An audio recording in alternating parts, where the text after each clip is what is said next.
All right. All right. So this is the opening of the Norton Conservation Commission meeting for Monday, January 11th, scheduled for 6:30. It appears to be 6:33 at this time. We need to open with the usual preamble and concerning the fact that this has to be a remote meeting. So I will read the preamble. Pursuant to Governor Baker's March 12, 2020 order superseding certain provisions of the Open Meeting Law, General Law, Chapter 30A, Paragraph 18, and the Governor's March 15, 2020 order imposing strict limitation on the number of people that may gather in one place, this meeting of the Norton Conservation Commission will be conducted via remote participation to the greatest extent possible. Specific information and general guidelines for remote participation by members of the public and/or parties with a right and or requirement to attend this meeting can be found at the end of this agenda. Members of the public attending this public hearing / meeting virtually will be allowed to make comments if they wish to do so during the portion of the hearing designated for public comment by raising their hand virtually or pressing *9 if participating by phone. No in-person attendance of members of the public will be permitted, but every effort will be made to ensure that the public can adequately access the proceedings in real time via technological means. In the event that we're unable to do so, despite best efforts, we will post on Norton Cable website an audio or video recording, transcript, or other comprehensive recording of proceedings as soon as possible after the meeting. So we have 4 members of the Conservation Commission online tonight. Myself, Julian Kadish, Jean Blood, Lisa Carosta, and Dan Doyle. The first item on our agenda is a request for determination of applicability, determination 1105 for Felix Loyo of 2 Horton Drive. And so this regards the proposed project is to build an in-ground pool within 100 foot of wetlands. So we have a representative of the applicant. Please identify yourself and give a description of your project. Hi, good evening. How are you? My name is Leslie Luyo. My husband, Felix Luyo. We are the property owners at 2 Horton Drive.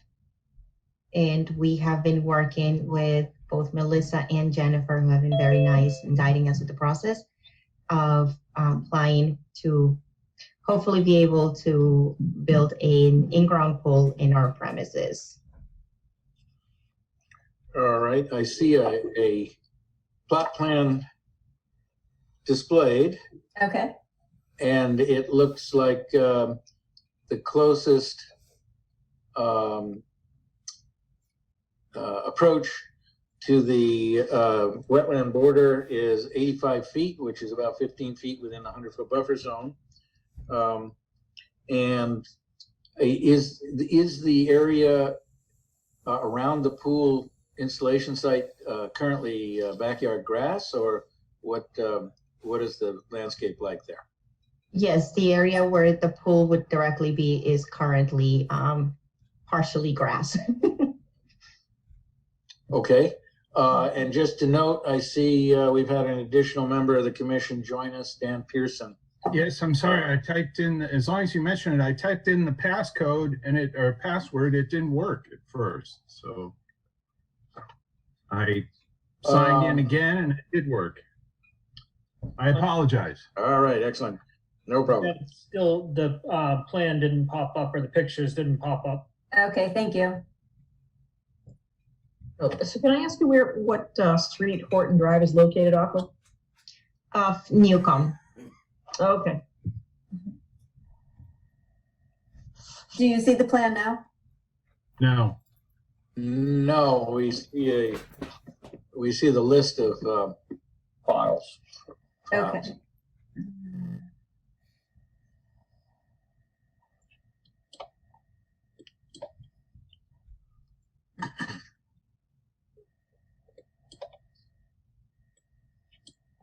Okay, it might just take me a second here.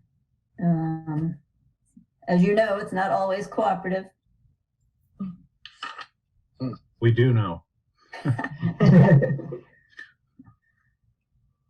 Happy New Year to all. And I just got a message saying my internet connection is unstable, so. Uh-oh. So just a quick question about Horton Drive. On Newcomb Street, is it, I forget, is it Bryson Drive there or the older ones? Where on Newcomb is it? Is it kind of in the middle? I believe the next street over is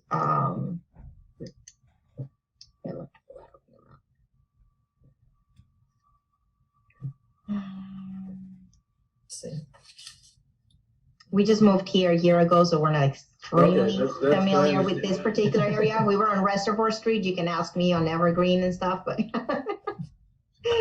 I still haven't caught on this street. I think it's just south of Haskell. So Bryson Okay. Drive would be a little further up north from us. Okay. It would be the next one. Haskell Street would be the one directly next to us on the same side of the road. Okay. So Jennifer, while we're waiting for this, I assume this isn't in a flood zone? Correct. Okay. Yep, it's transferring now, so it's just going to take another minute. Okay.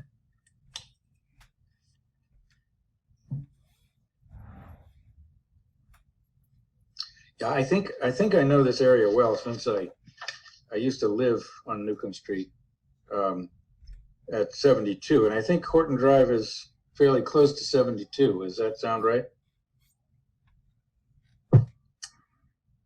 Yeah, I think it is. Yeah, and so that whole area, I mean, I remember many years ago when we put a septic system in, it was 12 feet to water table. So it perks really well. Yes. And I think that that there are no real flood issues or high groundwater issues there. No, actually, when we purchased the property just about 13 months ago, they had to install a whole new septic system, and we have those. And yes, the perk rates was very well. Our next door neighbors, the next two properties that also abutted the pond also have in-ground pools, and they also never had any issues as well. Mhm.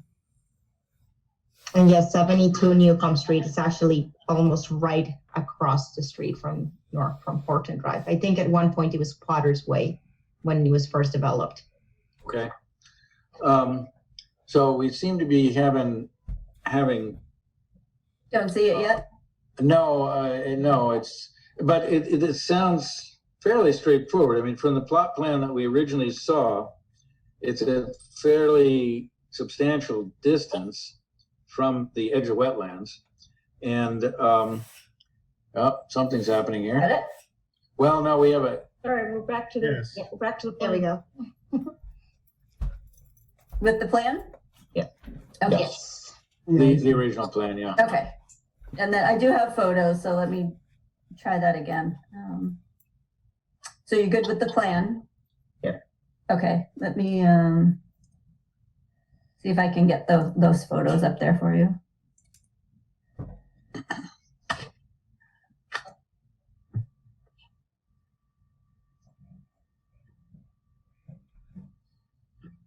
Anyone see photos? No. Yeah, we see the We see it processing. Okay. but it hasn't made it yet. We're back to our display of participants screen.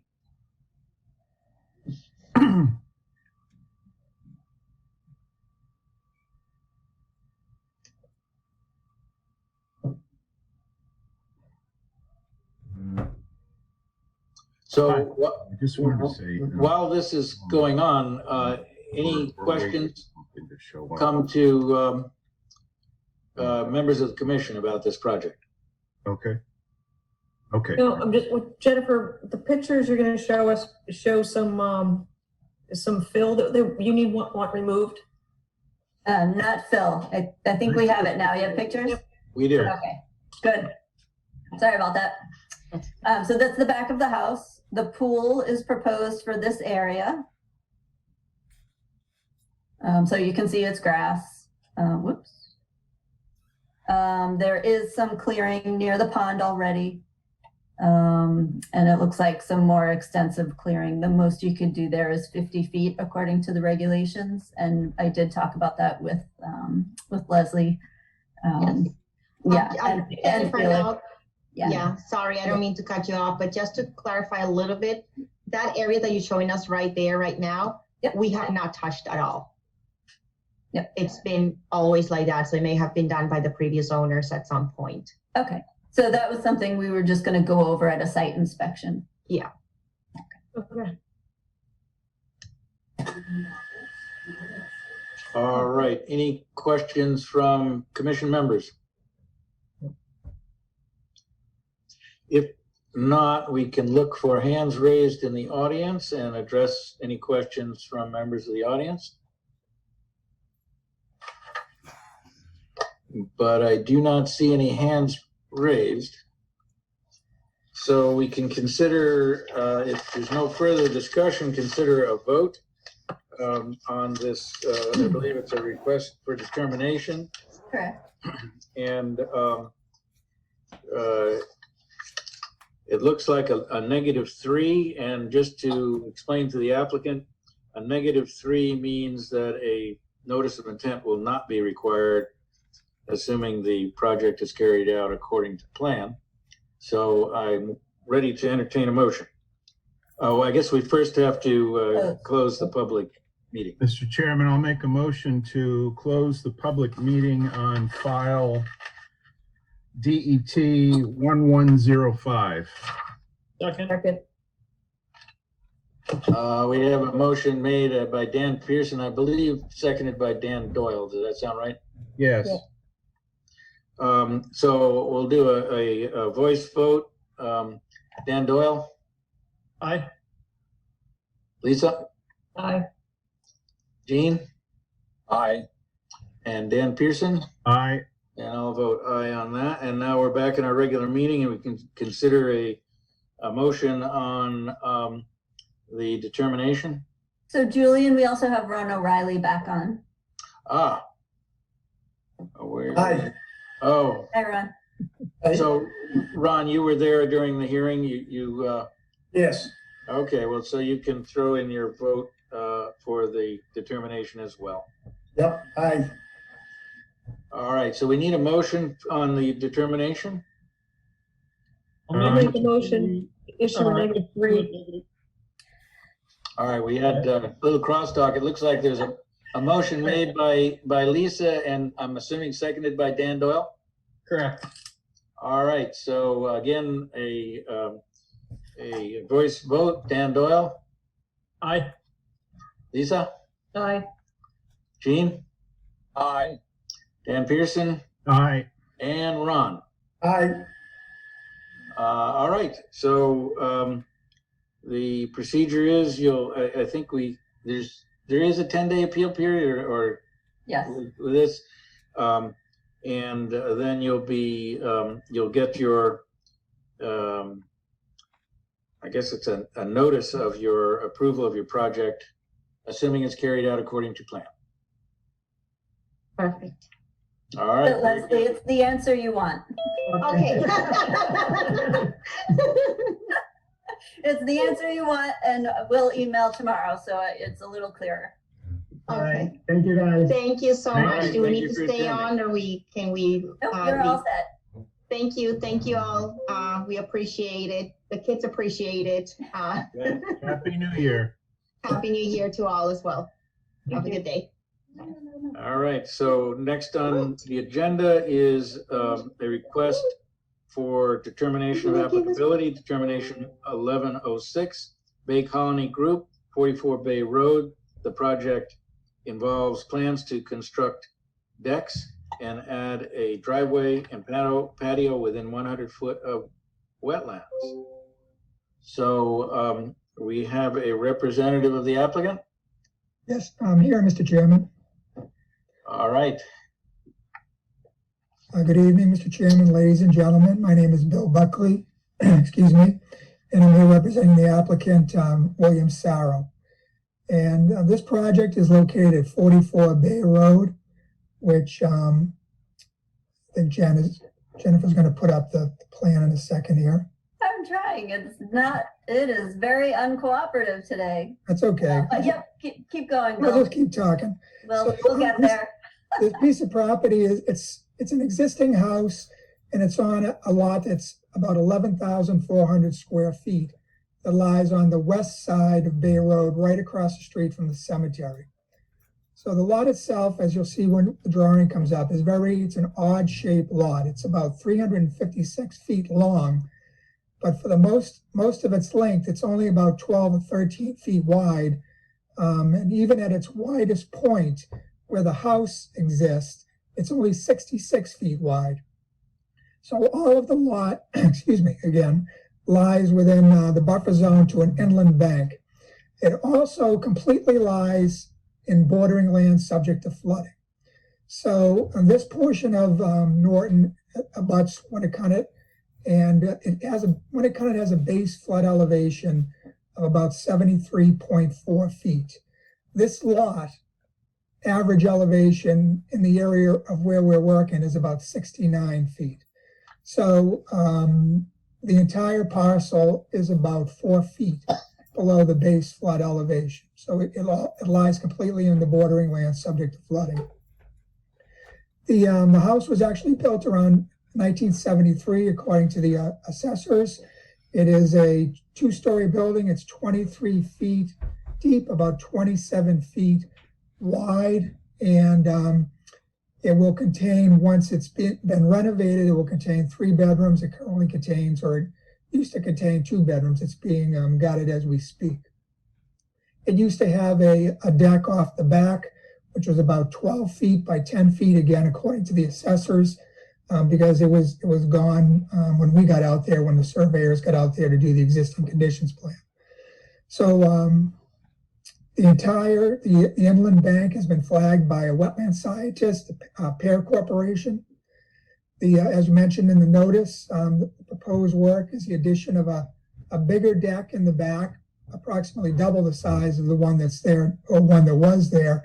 And then it will also wrap around the side. As you stand on the street and look at it, it will wrap around to the left, which is where the current steps come in, and where the steps will continue to come in. The site has a gravel driveway. It's all gravel, it's all grass in the area we're proposing to work. And so the owner would like to turn that gravel into a concrete driveway, and in addition, create a patio, a brick patio with a fire pit to the west of that, closer to so it would be between the driveway and the water. There is a stone wall that runs along the edge of the water right now. That would remain. Are you seeing the plan? No, just little icons.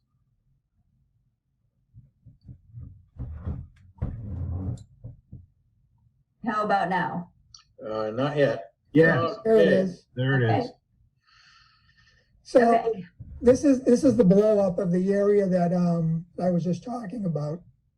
So so north is to the left. We're to the left. So that's what I was talking about. There's the existing house. You can see it kind of shaded out.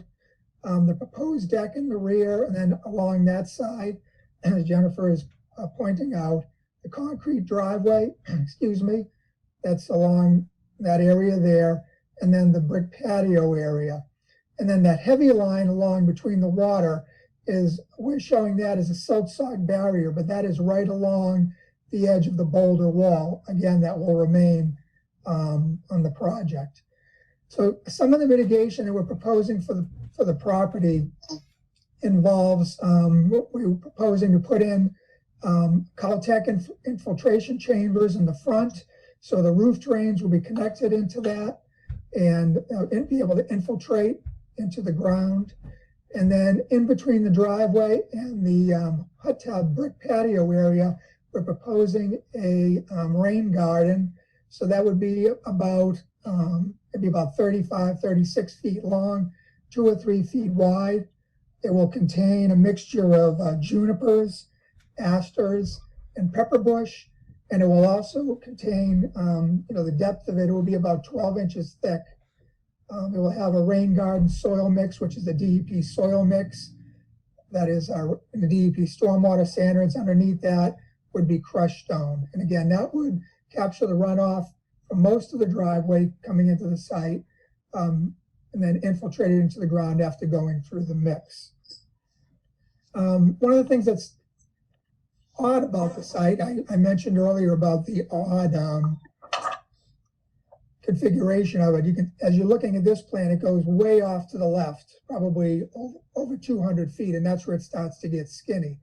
So the abutters on this property, the abutters are, if you were looking at this plan, to the left is the town, to the down is the lake, is the town, to the right is the Commonwealth of Mass, and across the street is the town, because it's the cemetery.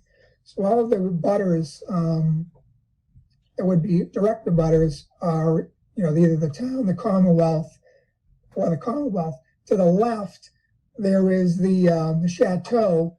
That's within 100 feet. So that would be an abutter if we were notifying abutters for the project as well. So I think that's worth pointing out, the fact that all of the abutters are represented by you, or the Commonwealth would have be the other abutter. And that completes my presentation, Mr. Chairman. So this existing house, you say, is the base of it is 4 feet into the floodplain. The ground around it is 4 feet into the floodplain. That's correct. And is there any proposal to bring that house up out of the floodplain or not? No, there is not. They won't be changing the first floor elevation or the basement, which is a crawl space elevation. So it won't change any of the conditions in the floodplain. And I should have mentioned, which I didn't, is there's no grading change involved here. So the driveway would be built at the existing grades. The hot tub / brick patio area would be built at the existing grades. And the deck, of course, is on columns. The deck is on what? Columns, lolly columns, those concrete columns they put in the So you need ground. 4 cylinder tubes for that. Yes, on a tube. One thing I would ask you for is a detail showing that, because right now we have no idea of knowing what that deck is going to look like relative to the elevation of the site. Okay, yeah, the deck is off the first floor. It would be at about elevation 72, which is about the first floor elevation of the existing building.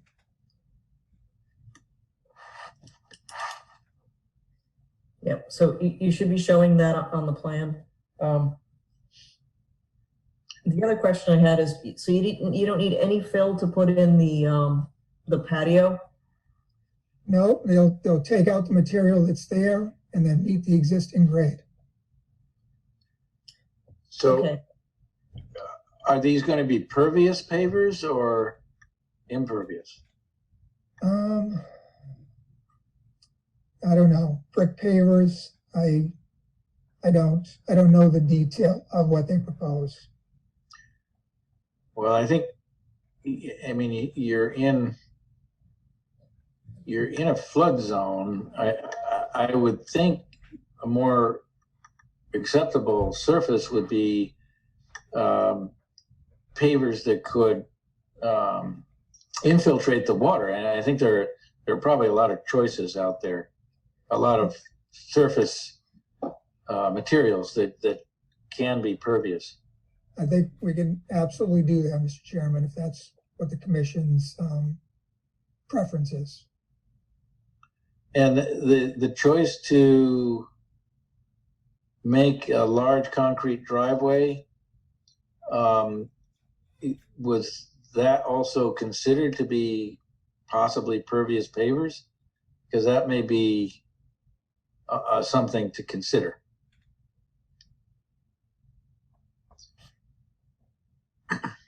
Any other questions for members of the commission? I have a couple. You mentioned abutters. I think you need to probably review the regulations because you are required to notify abutters across a waterway. So you might want to take a peek at that. I don't know who's across the waterway. Hey, hold on one second. So I just want to make sure everyone is clear that this proposal is a request for determination of applicability, Right. even though it is in the floodplain and requires a notice of intent. So that's why they didn't notify abutters, because they filed as a request. Right, but he was explaining who he thought the abutters were. So if we decide, if we elect to ask for a notice of intent, that needs to look across the waterway as well. Okay. The other point is you mentioned that it's in bordering land subject to flooding, yet there's no mention of it on your plan at all. So I would ask that you add a note to the plan that says that it's in the flood zone, it's in its entirety, and add the elevation for that. And then your plan shows that you're proposing, or I think it was your narrative, that you were proposing a generator pad, concrete pad. Yes. Yet that shows as existing, but you show 2 condenser pads as proposed. So I was just trying to figure out what was what. Well, the generator pad was there when we did the existing conditions plan, and the condenser pads are proposed in the heavier line. Okay, I know how to read the plan, but what I'm saying is you're showing 2 condenser pads as proposed and the generator pad as existing. Is that correct? So you're not putting up another generator pad? No, we're not putting another generator pad in. Okay, just the 2 condenser pads. As proposed. Correct? That's correct, yes. Okay. Okay. So the generator and the condensers all need to be above the base flood elevation. They all need to be elevated. And why? That's part of the FEMA floodplain requirements. Okay, well, we can discuss that. I've never seen that. I mean, this building, this building is in the floodplain. So even on the first floor, the mechanical room is in the floodplain. So I'm not sure if that makes a difference or not. I mean, you have to pay more in flood insurance if your mechanicals are within the floodplain, but there's not a requirement that they're outside of the floodplain.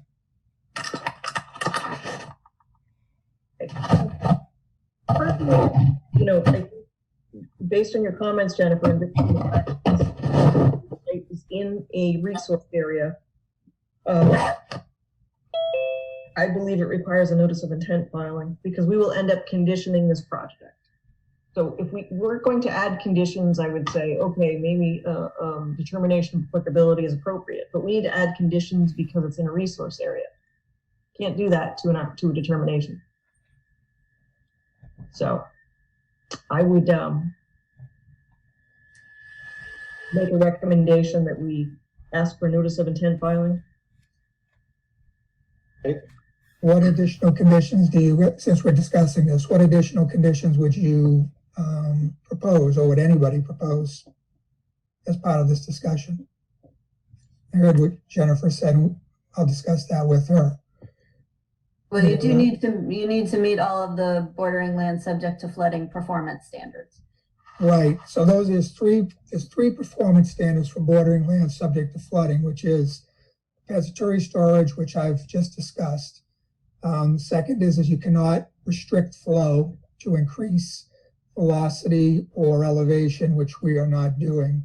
And then the third one is that you cannot impact wildlife habitat. Clearly, this is not a wildlife habitat area because it's already completely disturbed, as discussed. So I think we do meet all the criteria in the bordering land subject to flooding. Right, but you're not presenting that in an RDA. You present facts to support being in a flood zone in a notice of intent because it's a resource area. It could be, I mean, it's very well likely what you said is correct, but it needs to be articulated through a notice of intent so we can condition the project. Okay, are there any other issues that I should deal with? I got the sonotube. Somebody wanted to detail the sonotube, pervious pavers. We look at the concrete driveway if we could do something more pervious.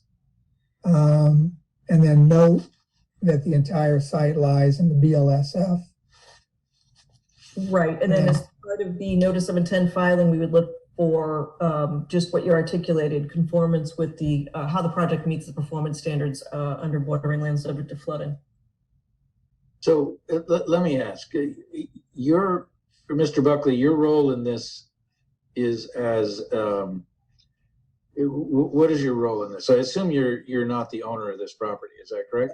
No, Mr. Chairman, I am I'm the engineer of the project. All right. So you've been through many of these hearings before. Yes. And you're distinguishing between projects that are appropriate for request for determination versus notice of intent. So did you, I mean, this project doesn't seem to fall under one appropriate for a request for determination. Did you feel that this would be approved as a request for determination? Actually, we came into the project when the project was underway, Mr. Chairman. And I think what has happened during the, as the project advanced, is that the amount of work proposed increased from the original discussion that was held with Jennifer. And so I think that's why there's more here than what was originally proposed, which had to do more with taking off the decks, cutting down some trees, things like that. So I could see your point. Yeah, I mean, this is way beyond the scope of minimal impact to the site, or something that is, as we just reviewed previously, something that had an activity that was only 15 feet into the buffer zone. So I think you do understand the discussion about that this is going to have to be a positive determination, and additional information will need to be presented. I do understand. And what I would request again is if there's any other comments that can be brought out now that would help me to make a more complete filing when I do file the notice of intent, other than the items that have already been presented. All You right. do that. I'll send you a list. I'll make sure I coordinate that with you, Jennifer. Yep. All right. So I think, with regard to making a determination, we probably have adequate information, and unless there are further questions from either the commission or specific questions about the process from members of the audience, we can consider closing this particular request for determination meeting. And I don't see any hands up with regard to members of the audience. So I think we can entertain a motion to close this portion of the meeting. Mr. Chairman, I'll make a motion to close the public meeting for DET 1106. Motion made by Dan Pearson and seconded by Second. Dan Doyle. So voice vote. Dan Doyle, how do you vote? Aye. And Lisa? Aye. Jean? Aye. Ron? He's muted, but he motioned aye. Put your thumbs up there, Ron, for an aye. Aye. Okay, very good. And Dan Pearson. Aye. And did I miss anybody in the meantime? Doesn't look like I did. All right, so we're now back in our regular meeting and can consider a vote on the determination. It would be a +2. +2. All right, so we have the specific wording. Anybody interested in making a motion? I'll make the motion to issue a +2 determination for file number DET 1106. All right, motion made by Lisa and seconded by? Second. By Dan Pearson. Voice vote. Dan Doyle, how do you vote? Aye. Lisa? Aye. Jean? Aye. Ron? Aye. And Dan Pearson. Aye. And I'll throw in an aye as well. So thank you for coming tonight. I think you'll have your list of items coming your way from Jennifer. Thank you, Mr. Chairman. All right.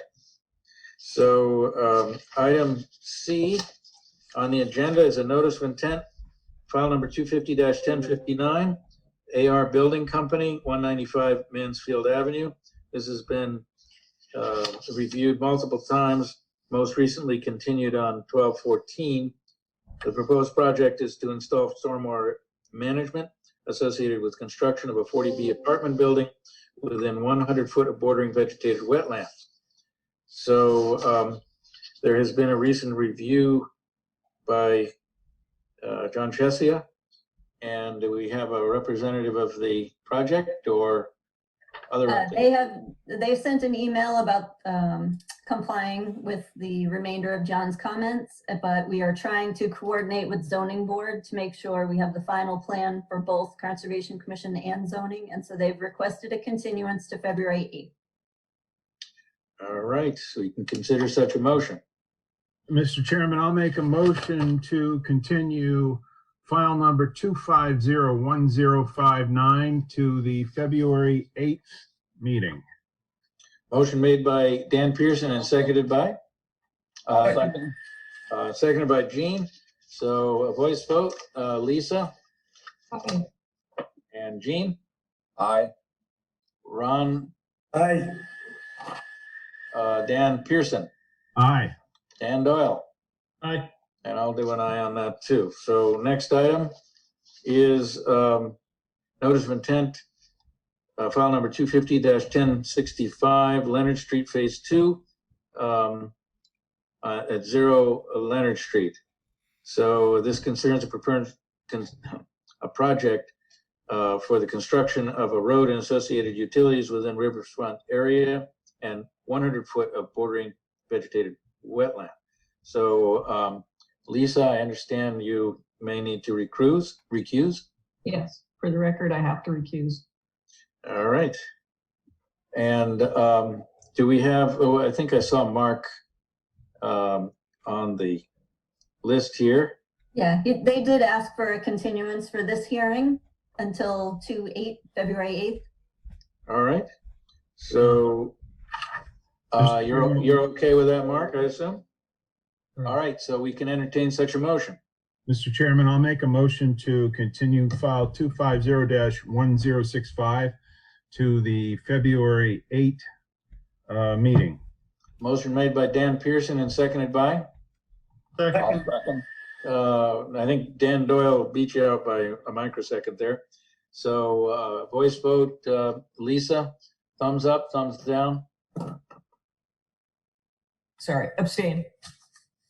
Ah, yes. Sorry about that. Short memory. Jean? Aye. Ron? Aye. Dan Pearson? Aye. Dan Doyle? Aye. And I'll throw in an aye. Our next item is amendment to order of conditions, DEP file number 250-1025, Condyne Engineering Group, for proposed plans to amend DEP 250-1025 to remove the approved building with parking and changes to the stormwater system within riverfront area up to the Canoe River. And again, I think, Lisa, you are abstaining or recusing. Recuse, yes. And it looks like we have representative. And if you could just review the amendment you're requesting. Good evening, Mark Dibb with Condyne Engineering Group. Jennifer's putting it up on the screen. So for our phase 1 of the business park, this drawing shows, this is the corner. So on the left side of the screen is Route 123 and Leonard Street. So this is the corner. The building that's right on the corner is building 1. Oh, we lost it. All right, sorry. The next building down is building 2 or lot 2. It's both building 1, lot 1, building 2, lot 2. And then the highlighted area in blue is building 3, lot 3. If you could, well, actually just leave it like that for one more second. And then building 4 is the larger building. You'll see a gray area. That's building 4, and then to the right is building 5. So building 4, we're getting a tenant in a majority of that building, that gray shaded area, that needs some additional car parking and Sprinter van parking. You know, those are those medium-sized van parking for their operation. So what we're proposing is on lot 3, now if you wouldn't mind zooming into that corner just a little bit, if that's possible.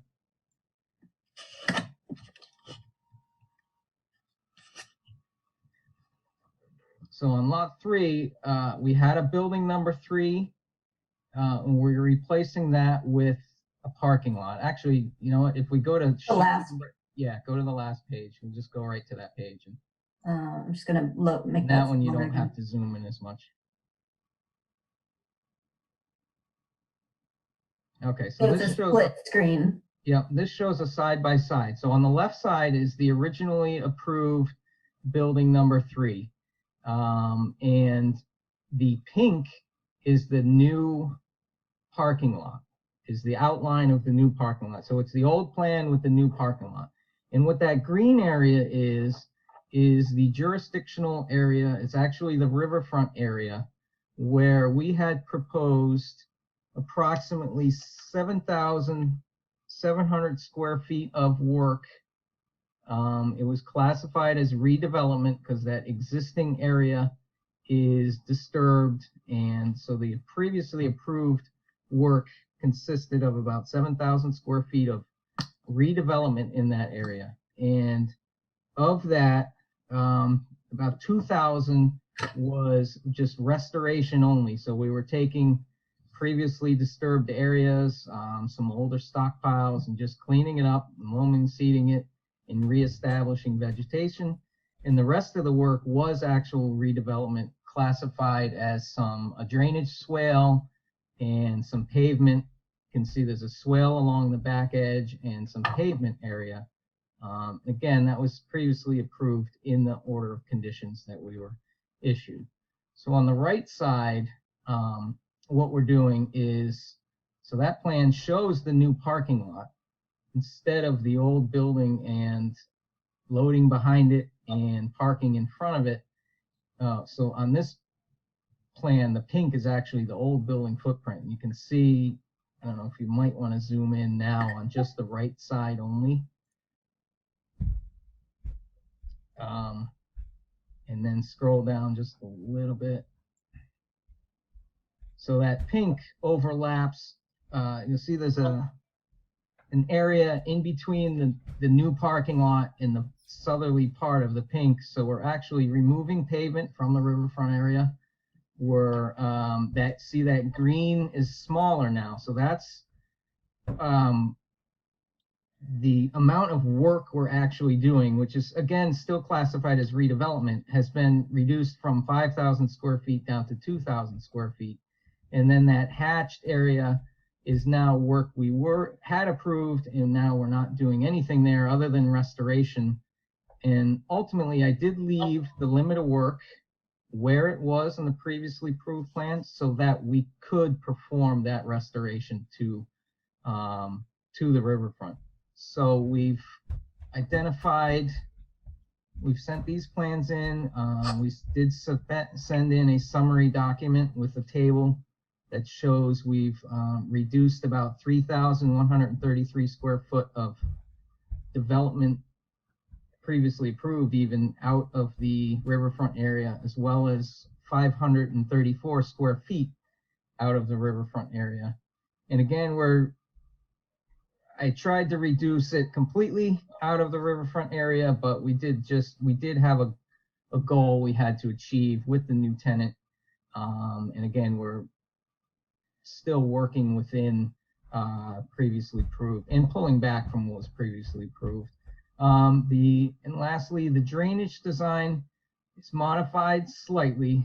We did have a swale and other components of the drainage in the riverfront area. We've removed that for a more standard system that still does meet stormwater regulations. We have deep sump catch basins and a storm scepter treatment unit going to the same exact designed infiltration basin, but we have a slightly less impervious area we're sending there. And I did provide calcs. So, you know, the site drainage system actually has a little more capacity now than they previously proved. And one nice thing about this lot 3 was the drainage was contained on that lot. And if you recall, some of the other drainage was shared and went to a basin further down the site. This particular lot, everything was staying on that lot. Or, you know, there's no pavement draining into the other system from this lot. So we're able to, it's kind of isolated, and we are seeking a special permit revision with the planning board as well. Basically, we have the reasoning, we're proposing more than 25 new parking spots. So we do have planning approval, which we've already presented to them, continued for this hearing to get conservation feedback. At this point, if there's any questions, I'd like to can answer those from the commission. All right. Anyone raise any questions about this? I mean, my first impression is that it's a reduction in impact, and I don't know if everybody agrees with that. But any comments? Well, yes, but we still want Jen to get that the various calcs and the resubmissions. But yeah, it's a good reduction. All for it. Yeah, so the reduction is in the permanent alteration, right, Mark? Because you're still going to do the temporary work to restore. Correct, yes. There's still an overall footprint we're touching is the 7,000 square feet, but 5,000 is now restoration versus only 2,000. Okay. And those are approximate numbers, but the submitted paperwork has the exact numbers, so. Yep. Correct. And you said you're sending this to John tomorrow for his estimate to review the stormwater? That was phase 2, but I can if it's a requirement. So if that's the commission's wishes, we can do that. Yeah. So the original plan had a building there. I guess that we reduced, but it's all impervious surface anyway. Yeah. So yeah, so it doesn't change it too much. Correct.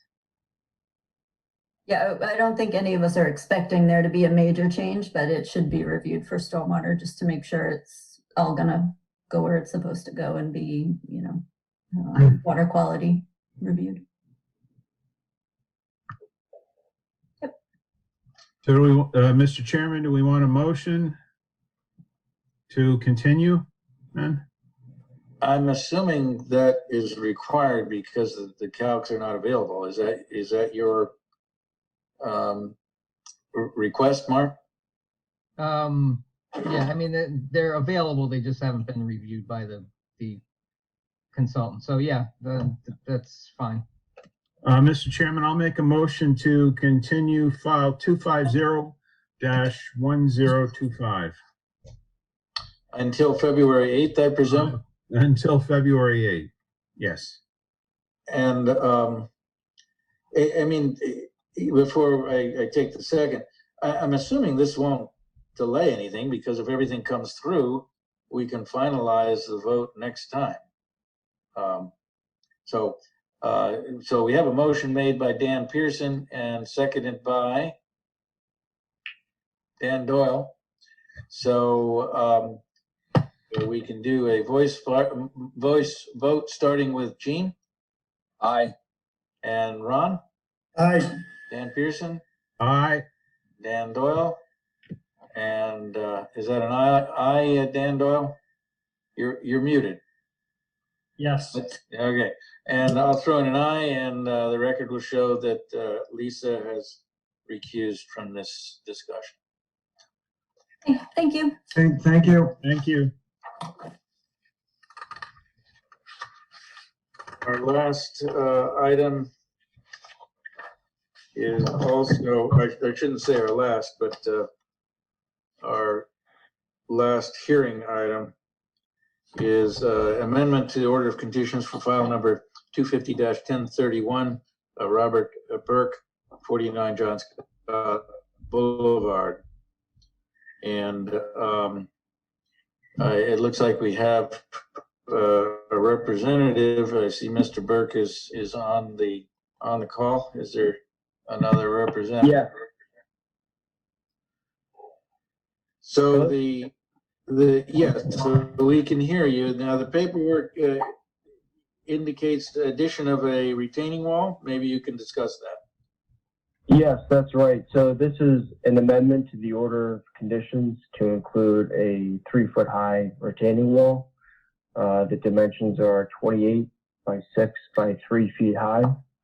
And I'll walk you through the thought process of installing the retaining wall. This was done to prevent runoff from entering the turtle nesting area, as well as the tree planting restoration area. So with this retaining wall, we would prevent rain runoff. Okay, and I don't see on the plan exactly where it's intending to be. So maybe we can.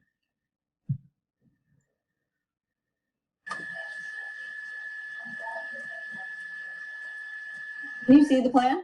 Yes. We Okay. can see the plan. We can see your mouse moving around.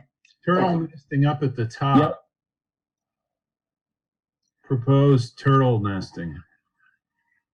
All right, and I see you have your mouse next to a little blue rectangle, which is labeled stabilization area, add paper blocks. So that will be the area of the wall. That's where right, the yes. wall's been constructed now. I see. So it wasn't on the original plan. Correct. Yes, that's right. All right. And so that runoff has been diverted to go to another location to prevent it from infiltrating into the turtle nesting area then? Yes, that was the purpose of the wall. Okay. Okay. I'm not sure what the retaining wall has to do with runoff. The grading, doesn't match the top of the wall elevation that you had given us.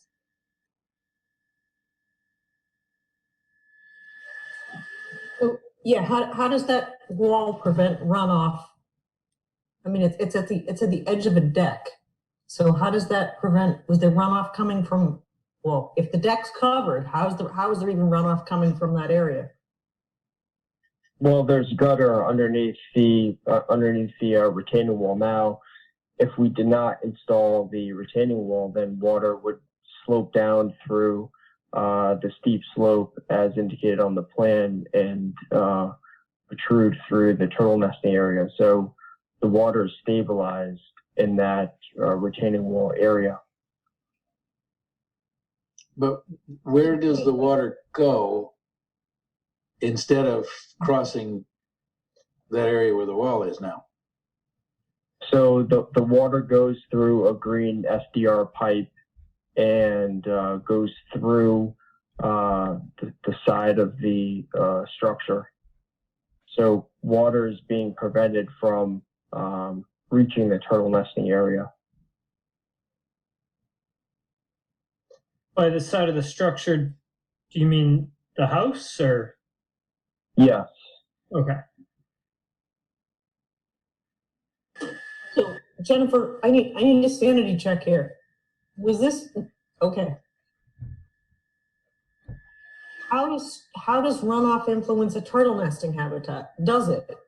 Are there any positives or negatives to introducing runoff to turtle nesting habitat? Or is it typically just upland and dry? I have no idea.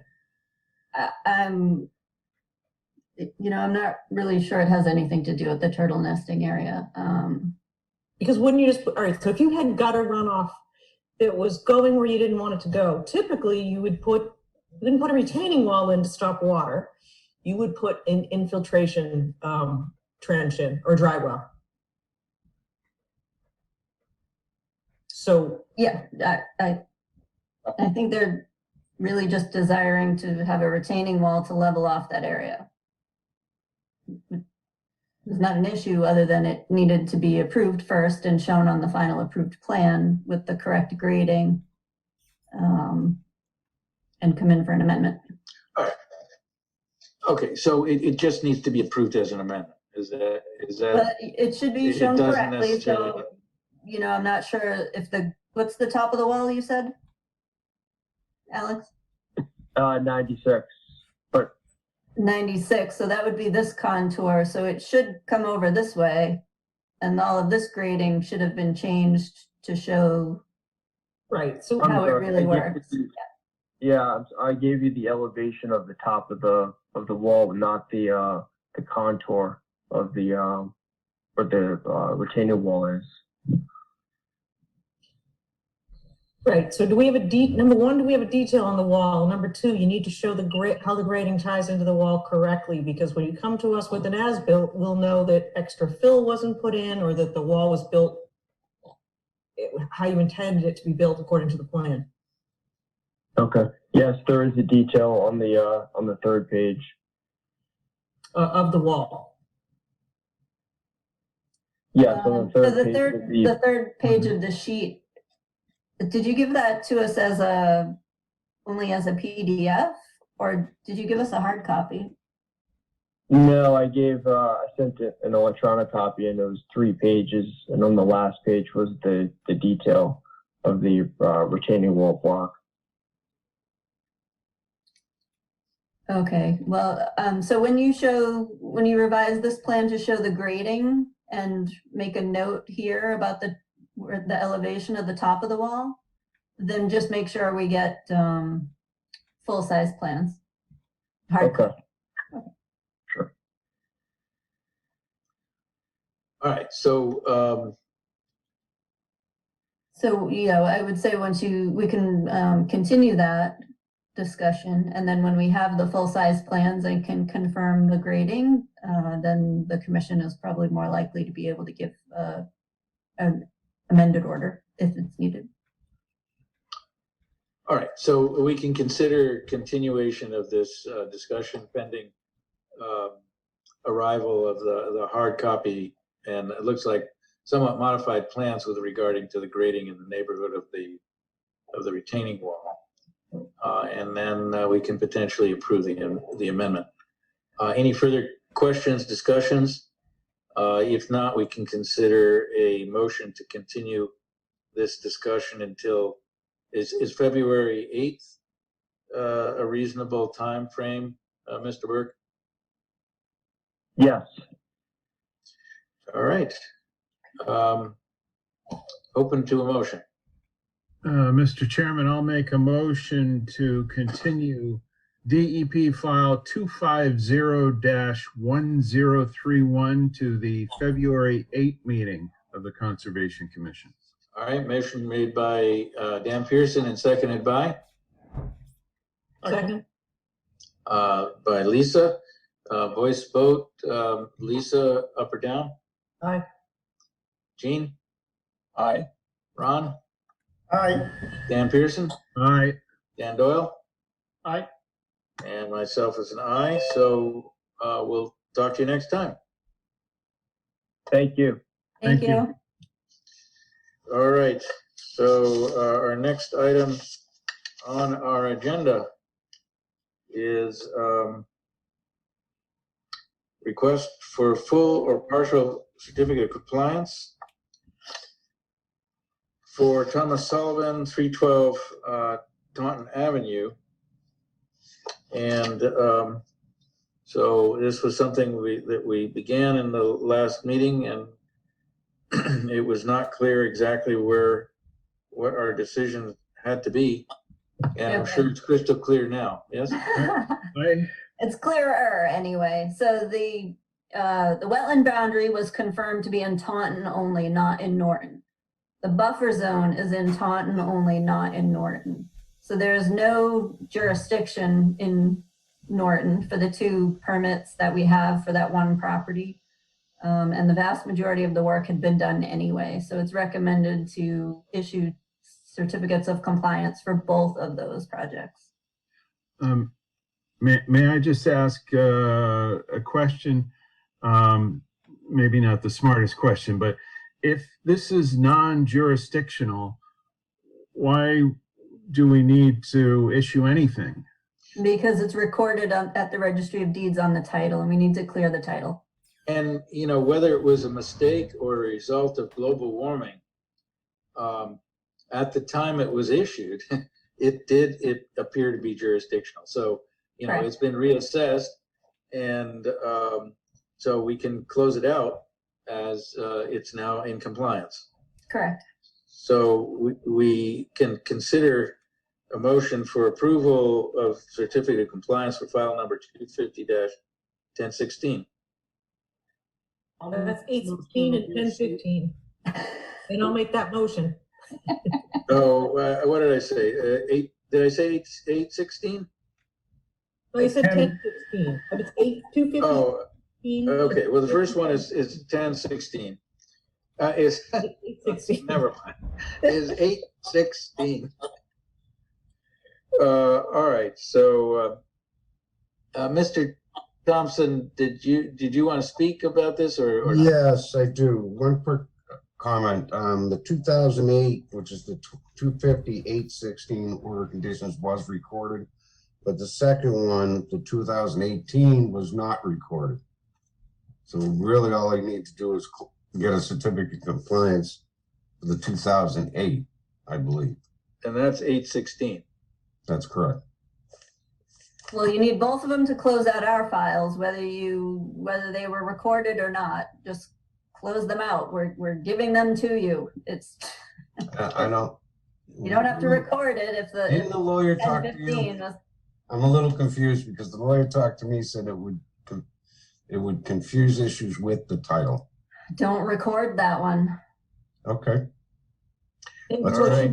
it's So this is a situation where you just say, okay. Okay. And so we're ready to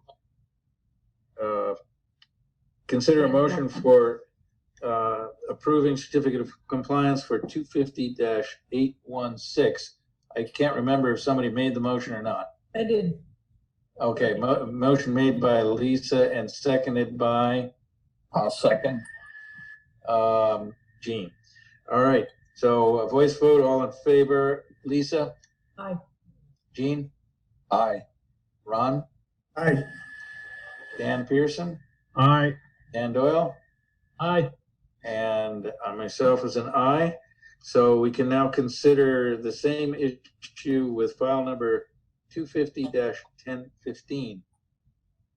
I'll make that motion. Issue a certificate of compliance for 250-1015. I'll second. Motion made by Lisa, seconded by Dan Pearson. Voice vote. Lisa? Aye. Gene? Aye. Ron? Aye. Dan Pearson? Aye. Dan Doyle? Aye. And myself is an aye. So, Mr. Thompson, thank you for coming. We'll close those items out. Stay safe, everybody. Thank you. Thanks for coming in. Or whatever. All right. right, so next item is release of enforcement order, file number 250-0203. Oh yeah, it's that old. That, yes, it's like, what is this number? What century is it? It's an old one, and it's a little bit tricky because there was a wetland permit that was issued and recorded. There was an enforcement order that was issued and recorded. There is a refinance for one of the buildings that they're trying to finish. But we don't have as-built plans for the enforcement order was for, they didn't finish the drainage work. So we don't have as-built plans for the drainage work or for the entire condo development. All right, so the enforcement order came after the permit was issued, Correct. but was there, Before and after. okay, but was there a certificate issued also? No, that's what they need. Okay. So the first step is then just remove the enforcement order or close out the enforcement order. Right, but the enforcement order was for finishing the drainage work. And you're saying that's still outstanding? I'm saying we don't have an as-built plan to show it was done according to the plan. Let me see if I can put the plan up that cooperates here. Is there indication that it may have been completed? I did walk the site. See if that opens.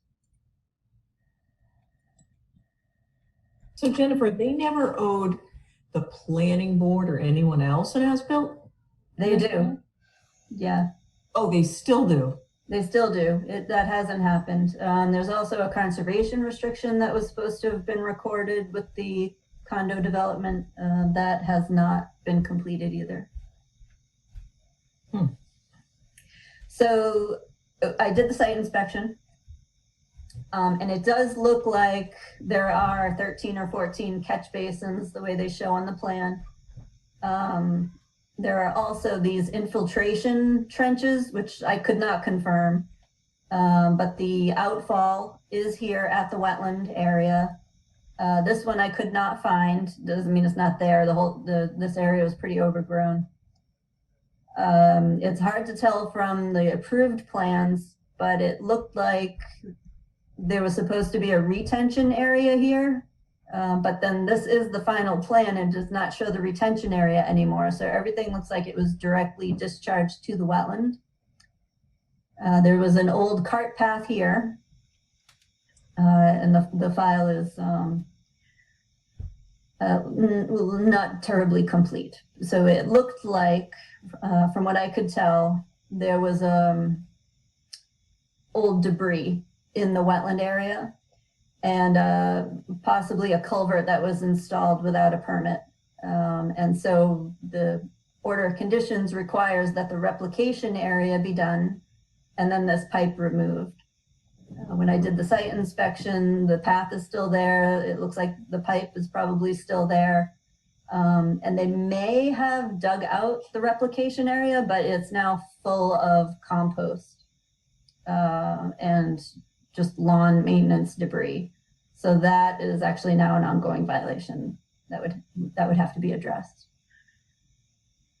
So we would need to get in touch with the condo association and their management company to address just the whole complete development and trying to close out that permit so that all of the titles are clear.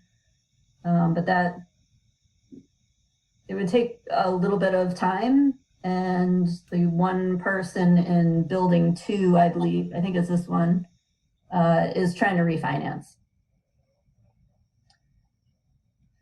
So So. See what your so- suggestions are. Well, I mean, certainly we can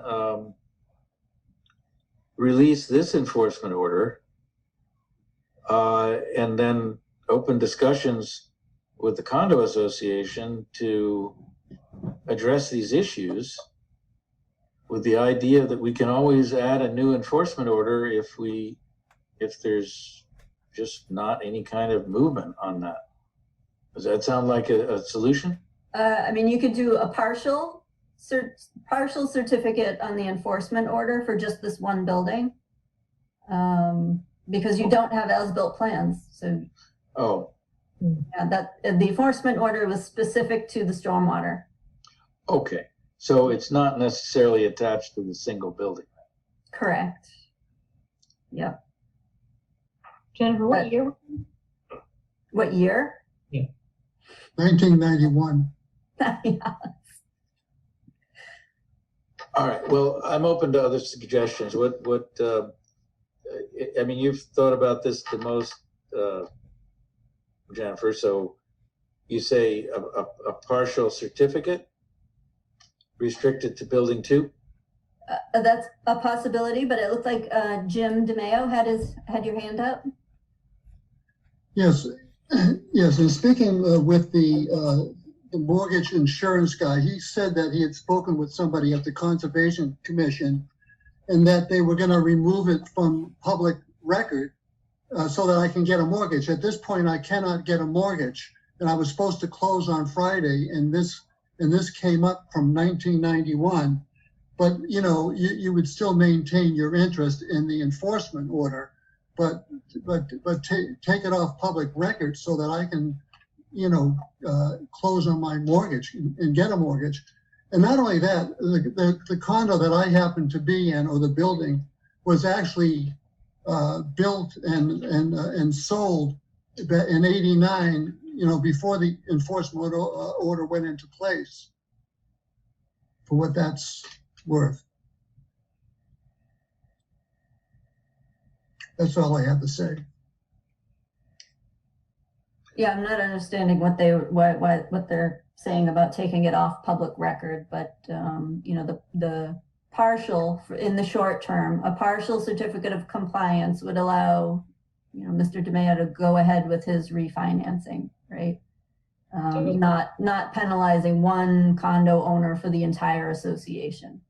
But then you would need to contact, or we would need to contact the entire condo association and the management company and start getting the whole project back into compliance and closed out. So Jennifer, let me ask this question. Yeah. Somebody comes in a month from now and asks for a COC. How many partials can you issue? And we can only issue one. So if this partial issuance of the COC is just for building 2, so that only allows everybody in building 2, what if the next building comes in? Well, the condo association would need to you know, start taking care of that. Really, Wetland Protection Act doesn't say anything about giving partials. We do that as a courtesy to try to make sure, you know, people aren't getting stuck, you know, one homeowner getting stuck with the whole subdivision. All right, but I'm in favor. If the mechanism is issuing a partial related to building 2 that will relieve the current situation, I think that's what we should do. Can we issue it specific to the unit and not the building? Yeah, we can do that. Or can you do the opposite and issue a partial for the entire complex? No, you can't do that, Dan. Okay. Because then there's really no vested interest in them in No, that was record correct. my next attached question. Yeah. So what unit are you in, sir? 13. 13. Lucky. Absolutely.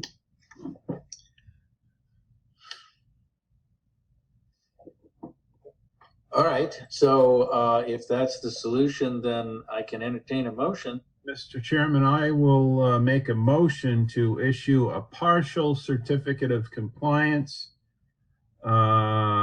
for Unit 13 of DEP file 250-0203. All right, motion made by Dan Pearson, Second. seconded by Lisa. Voice vote, starting with Lisa. Aye. Dan Pearson, Aye. Ron, Aye. Dan Doyle, Aye. and Jean. Aye. And I'll throw in an aye. So, Mr. DeMayo, you had another question? What is it called? A partial what? Partial certificate of compliance. And do you believe that this will allow me to, close on my mortgage? Yes, because this is a mechanism we've used frequently when there are people set to pass papers on an almost complete but not complete, and that and it's accepted as a legal indication that your particular unit is free from the enforcement order. Thank you. Yeah. Okay, and when will that happen? Well, we're aiming for Thursday, Okay, thank but we you. just got a notice today that said town hall is closed until February 1st, but we'll do everything we can to get it done by Thursday for you. February. All right, and so this is something that all of us will need to sign in hard copy, or our voice vote just did it? Nope, you can still record that. It's not, yeah, we can still do that, sign electronically. Okay. Yeah. Thank All you. right, Thank you very much. so we're done with that, so thank you.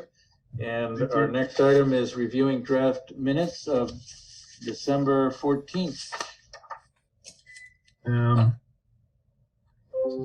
Small items, page 2, fourth line down in the second paragraph. It is a straightforward septic system. Straightforward is one word. Not a big deal, but there it is. Also, I think maybe polyliner on page 3, which is 5 lines up from the bottom of the big paragraph. Polyliner might be one word. So watertight polyliner.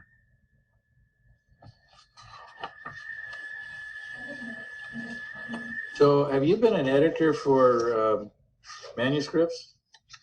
Yes, a long time ago, and when I was better at it. Okay. There's some other little things, but I think Congress is going to be doing a lot of paperwork soon, so maybe you can get a part-time there. oh yeah, well, Washington is what I refer to in Tolkienian terms as the dead city. So I don't know if I want to go there, but. So was that a motion, Dan? Oh, yes. So I wanted to make a motion to accept the minutes for Monday, December 14th, 2020. Second. With edits. With edits. All right, motion made by Dan, seconded by, Second. and voice vote on the amendment, on the motion. Lisa? Aye. Jean? Aye. Ron? Aye. Dan Pearson? Aye. Dan Doyle? Aye. And myself is an aye. So under new business, we have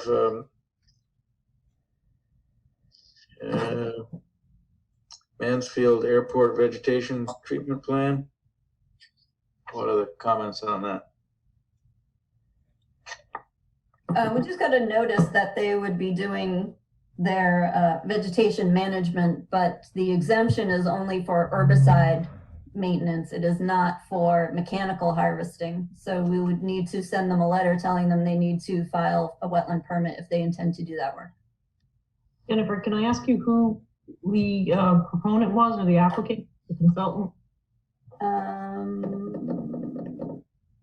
Oh yeah, you need to recuse. It was Stantec. Thank you. Yeah. That's what I figured. Okay. All right, So we need a motion to send such a letter? I don't think so. It's just brought to your attention. Okay. Old business, Island Brook. DEP made the superseding order, which was a denial, and then today we received the request for an adjudicatory hearing from the applicant. Okay. So then that will continue.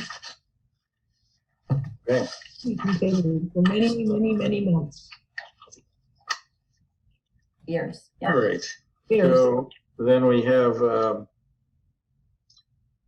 violations. Anything new on, well, three different addresses? Yeah, we have two new areas in town. So Freeman Street, where there are 3 addresses that need to be checked. You know, I sent the 3 letters out. One had people moving, so that was I had to send that letter a couple of times before I got to the right person. They're looking to do a site inspection. I'm hoping it was Wednesday. The other person I do need to call back. We were waiting for that foot of snow to melt. So I'll call that person back. There was one person who did not want to have the site inspection. You know, I tried to explain that it's just the site inspection to see, you know, if there were any violations. In fact, this was a complaint and I don't actually know if they have a violation or not. But that, you know, most times we do the site inspection and things move very smoothly. And I just explain Wetland Protection Act, what's required, what's prohibited, and then we usually go over, if there's a problem, how to resolve it. Same with Kensington. That was a complaint that we received, 2 addresses on that street. But that is not for a wetland violation. It was for a violation of the conservation restriction on the abutting property. But I just met with both of those people last week, and everything was very amicable. They've agreed to certain things that needed to be removed from the conservation restriction property, and to you know, stop doing some of the work that they were doing there. Yep. And then 184 West Main Street. I met with a consultant about the restoration area of the riverfront. That area has been planted, and he just sent me some new information on invasive species control. So I just have to look over that before I give the final approval. And that's it for violations. All right. And so we do have one item that was brought to our attention less than 48 hours before we could post it. It was a request for a certificate of compliance on 250-587. That's 241 Old Taunton Ave, and everything is done. We have the as-built plan. We can issue that full certificate of compliance. It just was one of those that fell through the cracks, and you know, they forgot to bring it back to us at the end. all right, if you can just repeat that number, it's 250 which? 587. 587. Yep. All right. Anyone want to move on that motion to issue the certificate of compliance? I'll make the motion. We issue a full certificate of compliance for file number 250-587. Motion made by Dan Doyle and seconded by Second. by Lisa. Voice vote. Lisa, Aye. Jean, Aye. Dan Doyle, Aye. Dan Pearson, Aye. and Ron, Aye. and myself as an aye. So we can issue that. And it looks like the next item is going to be executive session, which we will need to close out our current meeting and go to a different meeting site. Well, read the executive session paragraph, and then there's a roll call vote to enter into executive session, and then make the announcement that we would not be returning to this regular meeting. Okay, so concerning executive session, do we bring up the exact item that is under discussion? If there's a paragraph under in the agenda, Julian. Well, I see immediately under that, but I wasn't sure. if we- Discuss strategy and executive session. You just read that whole paragraph. Yeah, all right. So the executive session concerns discussing strategy in executive session with respect to 162 West Main Street litigation related to the enforcement order issued by the commission, DEP file number 250-38, pursuant to General Law, Chapter 30A, Paragraph 21A3. If discussing the matter in open session will have a detrimental effect on the town's litigating position, and the chair so declares, votes may be taken. So we will now do a roll call vote to enter executive session, and I'll begin with Gene. Aye. And Dan Pearson. Aye. And Doyle. Aye. Lisa. Right. And Ron. Aye.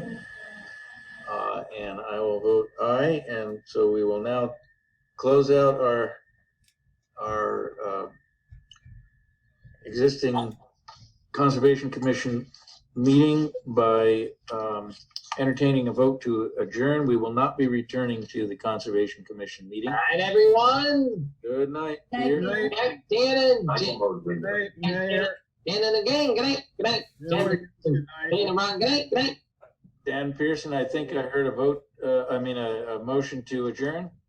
I would like to make a motion to adjourn the January 11th Conservation Commission meeting.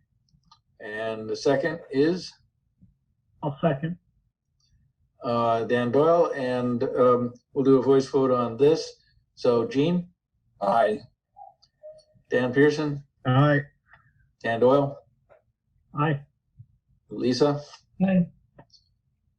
and Ron. Aye. All right, so we're now going to be leaving this meeting.